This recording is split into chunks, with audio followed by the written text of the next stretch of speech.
Australia के खिलाफ team India का मेलबोर्न में हार लगभग तय नजर आ रहा था। एक समय ऐसा लग रहा था कि पारी की हार भारतीय टीम को कहीं मिल ना जाए, क्योंकि फॉलो ऑन का खतरा टीम पर मंडरा रहा था। टीम इंडिया को अभी भी 111 रनों की जरूरत थी फॉलो ऑन टालने के लिए।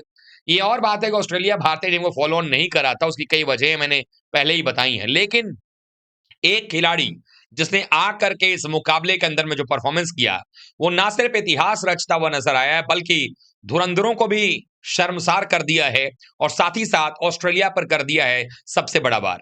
आप सबको पता है कि नीतीश कुमार रेड्डी एक ऐसा प्लेयर जिसको कि पहली बार ऑस्ट्रेलिया का दौरा करने का मौका मिला, और भारतीय टीम में पहले मैच में पर्थ में पहली पारी में जब भारत फंसा हुआ था, वहां पर 42 रन की पारी खेल करके उसने टीम इंडिया को 150 पर पहुंचाया, जिसके दम पर भारत जीता। दूसरी पारी में भी उसने 38 नाबाद बनाए थे।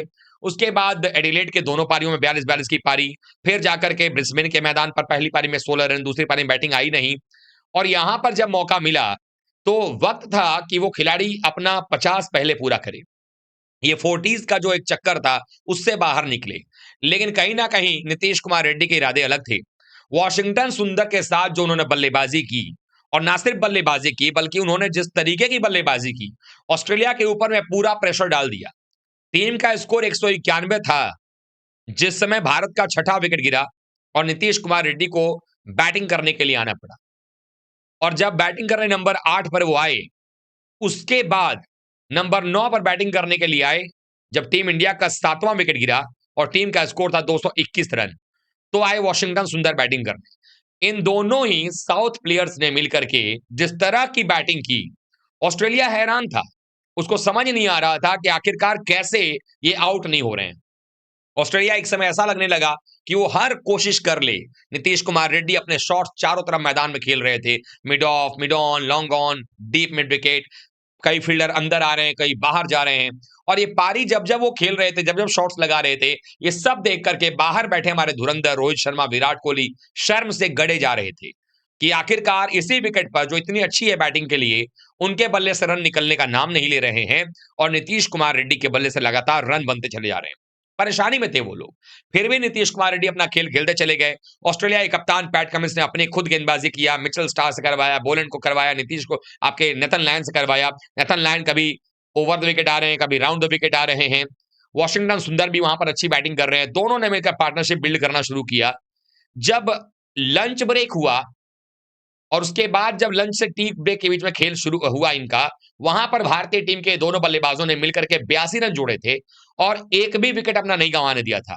और ये वो 82 रन थे, क्योंकि लंच तक भारत ने 79 रन बनाए थे और 2 विकेट गए थे।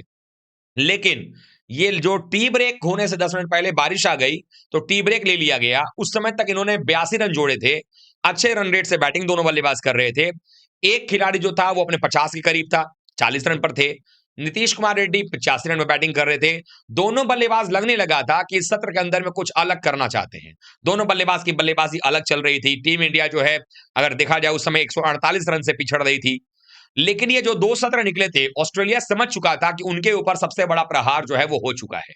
क्योंकि अगर भारत को दबाव में डालना था तो ऑस्ट्रेलिया की टीम को कम से कम 200 की बढ़त चाहिए थी, ताकि फिर वो बैटिंग करके चौथे दिन वो लंच के बाद भारत को आमंत्रित कर पाए 500 साढ़े 500 का टारगेट दे करके।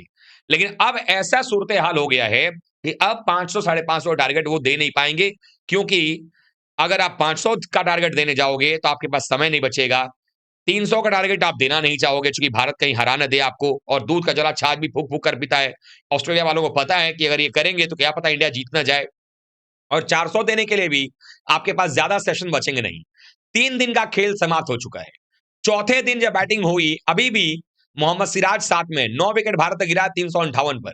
लेकिन जब मोहम्मद सिराज ने जो आखिरी 3 गेंदें खेली उस ओवर की, जब पैट कमिंस गेंदबाजी कर रहे थे और जिस तरह से उन्होंने डिफेंड किया, वो काबिले तारीफ था। क्योंकि उसके बाद अगले ओवर में नीतीश कुमार रेड्डी ने चौका लगा करके शतक पूरा किया और इतिहास रचा। मेलबोर्न के ऑनर बोर्ड पर अपना नाम सिर्फ नहीं अंकित करवाया उन्होंने, उन्होंने नाम अपना अंकित करवा दिया भारतीय क्रिकेट टीम के फैंस के दिलों पर, कि हाँ, एक नया प्लेयर आया है जो देश के लिए कुछ भी कर सकता है। कमाल की बल्लेबाजी नीतीश कुमार रेड्डी ने किया और उसके बाद टीम इंडिया को उस पोजीशन में पहुंचा दिया है जब अब ऑस्ट्रेलिया के पास सिर्फ 116 रनों की ही बढ़त है। अब आप सोचें जरा कि सिर्फ 116 की बढ़त उनके पास में, सिराज और नीतीश कुमार रेड्डी ये दोनों अगर बल्लेबाजी करेंगे चौथे दिन आकर के, आधे घंटे से 40 मिनट का भी खेल चला, मतलब कि लंच तक में से पहला घंटा गया आपका। और अगर आपने आधे घंटे से 40 मिनट की बैटिंग कर ली, तो निश्चित रूप से नीतीश कुमार रेड्डी अब डिफेंसिव तो खेलेंगे नहीं उतना। वैसे भी 176 गेंद में उनके 105 रन है, वैसे भी डिफेंसिव नहीं है वो। और अब उनके निकलेंगे टी20 वाले शॉट्स। अब वो दिखेंगे एक नए अवतार में। टी20 के शॉट्स यानी कि लंबे-लंबे शॉट्स, बड़े-बड़े प्रहार, हर तरीके से जो है अब हमला होगा किसके ऊपर में? ऑस्ट्रेलियन बॉलर्स के ऊपर में। गेंद की भी बात करें, तो गेंद भी जो है वो 36 ओवर पुरानी हो गई है।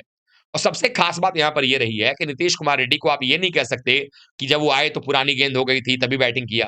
पुरानी गेंद के साथ ही भी तो बैटिंग किया ही उन्होंने। नई बॉल का भी सामना किया, उस पे भी रन बनाए और नीतीश और सुंदर दोनों ने रन बनाए। ऑस्ट्रेलिया को यह समझ में अब नहीं आ पा रहा है कि आखिरकार कैसे नीतीश कुमार रेड्डी को आउट किया जाए। और कल जो ऑस्ट्रेलियन टीम बड़ी हैप्पी मूड में गई 5 विकेट लेकर भारत के ड्रेसिंग रूम के अंदर में जीत के सपने पाल रहे होंगे पैट कमिंस, लेकिन नीतीश कुमार रेड्डी की बल्लेबाजी ने दिखा दिया है कि जीत नहीं, कहीं हार के सपने ना देखने पड़ जाएं ऑस्ट्रेलिया को। क्योंकि नीतीश कुमार रेड्डी 105 रन पर नाबाद है अभी भी। और अब वो अगर बैटिंग करने के लिए आते हैं, क्या पता टी20 अंदाज में बैटिंग करके भारत को हो सकता है 40-50 रन और जोड़ दें। अगर भारत ने उनके लीड को मान लीजिए कि 100 के नीचे लेकर के आ गए, अगर वो 90 का हो गया लीड, मात्र ये सिर्फ 80 रन का लीड रहा, तो फिर उसका मतलब ये होगा कि कल का दिन भर ऑस्ट्रेलिया को तो खेलना ही पड़ेगा। तब जाकर के आप उस स्कोर तक पहुंचोगे ताकि आप भारत को बैटिंग के लिए बुला सको। और मुझे ये पक्का विश्वास है कि पैट कमिंस 220, 230 या 300 रन पर तो नहीं देंगे डिक्लेरेशन। 300 रन पर तो वो भारत को टारगेट नहीं देने वाले हैं। भारत को टारगेट ऑस्ट्रेलिया किसी भी कीमत पर अगर देगा भी तो 400 प्लस देना चाहेगा। और 400 प्लस के लिए आपको या तो तेज खेलना पड़ेगा, तो विकेट गंवाएंगे, वही वाली हालत हो जाएगी जो ब्रिस्बेन के सेकंड इनिंग में हुआ था। और ये भी हो सकता है कि अगर भारत ने कहीं गलती से उनको 100 रन पे ऑल आउट कर दिया, 150 पे ऑल आउट कर दिया, तो भारत को भी ये टेस्ट मैच जीतने का मौका बन जाएगा। तो टीम इंडिया के पास में ये पूरा मौका है इस मुकाबले को भी जीतने का। और जो नीतीश कुमार रेड्डी ने किया है, ये चमत्कार से कम नहीं। इसलिए हम लोग कह रहे हैं कि नीतीश रेड्डी ने किया है चमत्कार, ऑस्ट्रेलिया पर हुआ है सबसे बड़ा वार। और भारतीय ड्रेसिंग रूम में बैठे हुए धुरंधर हैं शर्मसार। अब कहीं ना कहीं इनके मन में भी ये चीज आ रहा होगा कि इतने पाटा विकेट पे, इतने शानदार बल्लेबाजी का विकेट जो था, उस पर हमने अपना विकेट थ्रो करके हम आए हैं। जायसवाल रन आउट हो गए, विराट कोहली वही out wide outside the off stump ball पे छटकानी करने गए, आउट हो गए। नीचे रोहित शर्मा की बात करें तो वो ओपनिंग करने गए, लेकिन वो शॉर्ट पिच बॉल जो कि उनका ब्रेड एंड बटर शॉट होता है, वो खेल नहीं पाए। तो ये तमाम चीजें ऐसी दिखा रही हैं जहां पर कि आप कह सकते हैं कि हमारे सीनियर प्लेयर्स को भी अब समझना पड़ेगा और जवाबदेही लेनी पड़ेगी कि भाई अब आपके बल्ले से भी रन निकलना जरूरी है। अगर आपके बल्ले से रन नहीं निकल रहा है तो फिर कोई मतलब बनता हुआ नजर नहीं आ रहा। और ये यंगस्टर्स आकर के दबाव डाल रहे हैं कि अब इनको आप कैसे टीम से बाहर करोगे। ये प्लेयर्स लगातार रन बना रहे हैं, ये तो ऑलराउंडर के तौर पर आए हैं और रन बना रहे हैं। ध्रुव जुरेल ने तो भारत के अंदर में बतौर विकेटकीपर बल्लेबाज खेल करके, बतौर बल्लेबाज खेलकर रन बनाया था, वो भी बेंच में बैठे हुए हैं। सरफराज खान जैसे यंगस्टर्स भी बेंच में बैठे हुए हैं। देवदत्त पड्डीकल बाहर बैठे हुए हैं। गायकवाड़ को टीम में जगह नहीं मिल रही है। तो ऐसे प्लेयर्स को भी मौका मिलेगा अगर आपके पुराने प्लेयर जो खराब खेल रहे हैं, अगर वो बाहर जाते हैं। और उसी की एक बानगी देखने को यहाँ पर मिली है। आप कैसे देखते हैं यहाँ पर इस पारी को नीतीश कुमार रेड्डी के? कमेंट कर बताइएगा। वीडियो को लाइक कीजिएगा, शेयर कीजिएगा, चैनल सब्सक्राइब कर लीजिएगा। मिलते हैं किसी और बड़ी खबर के साथ, तब तक सभी का बहुत बहुत धन्यवाद। थैंक यू सो मच दोस्तों।